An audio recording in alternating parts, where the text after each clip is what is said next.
नमस्कार, आज हम आपके साथ बात करेंगे 70 और 80s के दौर की एक बहुत पॉपुलर अदाकारा परवीन बॉबी के बारे में। परवीन बॉबी जो कि भारतीय अभिनेत्री की टच को वेस्टर्न रंग देने वाली अभिनेत्री कही जाती हैं।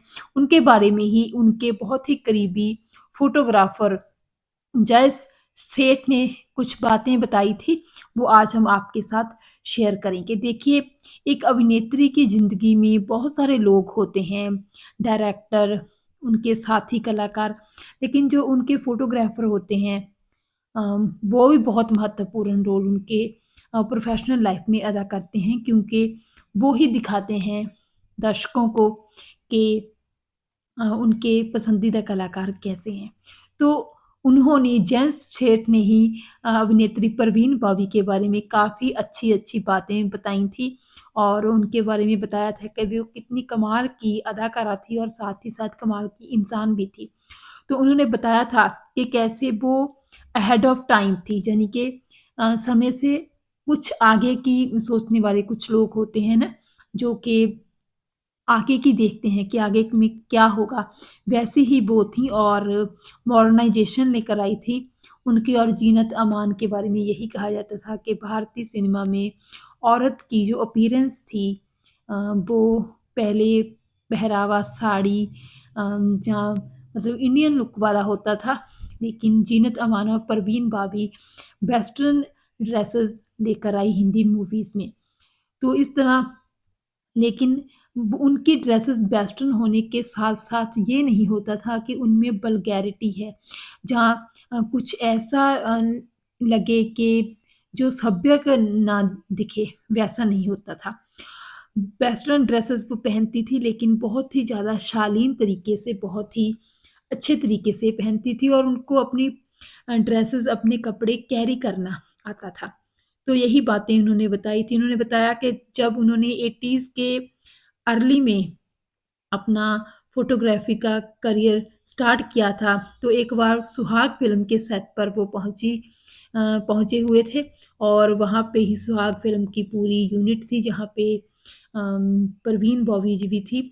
तो उनके साथियों ने भी कहा कि परवीन बॉबी जो है, वो काफ़ी मूडी किस्म की इंसान है, तो आज उनका मूड ठीक नहीं लग रहा है, तो आप उनसे आज बात मत कीजिए, आज उनको इंसिस्ट मत कीजिएगा कि वो फ़ोटोग्राफ दे सकें।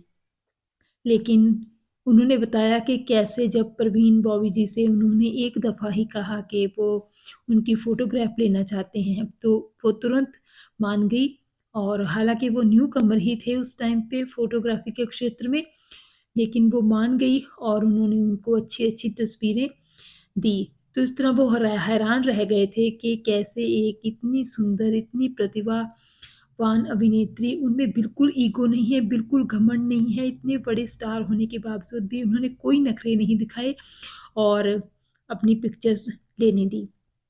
उनके बारे में ही बात करते हुए जेम्स सेठ ने बताया था कि कैसे वो झूठी स्माइल नहीं हँसती थी बल्कि जो भी उनकी फीलिंग्स होती थी वो बता देती थी और वो कभी भी किसी को हर्ट भी नहीं करती थी। किसी का दिल दुखाती नहीं थी, ऐसा सच बोलती ही नहीं थी जिससे किसी का दिल दुखे। जितनी सुंदर वो बाहर से दिखती थी उतनी ही सुंदर उस उनकी आत्मा थी। बहुत ही ज़्यादा मतलब कि दूसरों का ख़्याल रखने वाली और सेंसिटिव एक्ट्रेस थी। हालाँकि बॉलीवुड के अभिनेता-अभिनेत्रियों के बारे में यही कहा जाता है कि सभी बहुत ही ज़्यादा सेंसिटिव होते हैं और परवीन बाबी भी इसका अपवाद नहीं थी। परवीन बाबी भी बहुत ही ज़्यादा सेंसिटिव थी और बहुत पंक्चुअल थी, डबल स्टैंडर्ड नहीं थी। उन्होंने बताया कि सेट पर वो पहुँच जाती थी टाइम पे और शूटिंग में बहुत ज़्यादा कोऑपरेट करती थी। तो इस तरह बहुत सारी बातें अभिनेत्री परवीन बॉबी के बारे में हमको पता लगती हैं। बहुत सारे लोग उनके इंटरव्यूज़ में बताते हैं अपने इंटरव्यूज़ में कि वो कैसे थे, जिन्होंने उनके साथ काम किया या उनको काम करते हुए देखा। वो बहुत सारी बातें समय-समय पर परवीन बॉबी जी के बारे में बताते रहते हैं। बहरहाल आपको परवीन बॉबी की सबसे अच्छी मूवी कौन-सी लगती है? कमेंट सेक्शन में ज़रूर बताइएगा। धन्यवाद।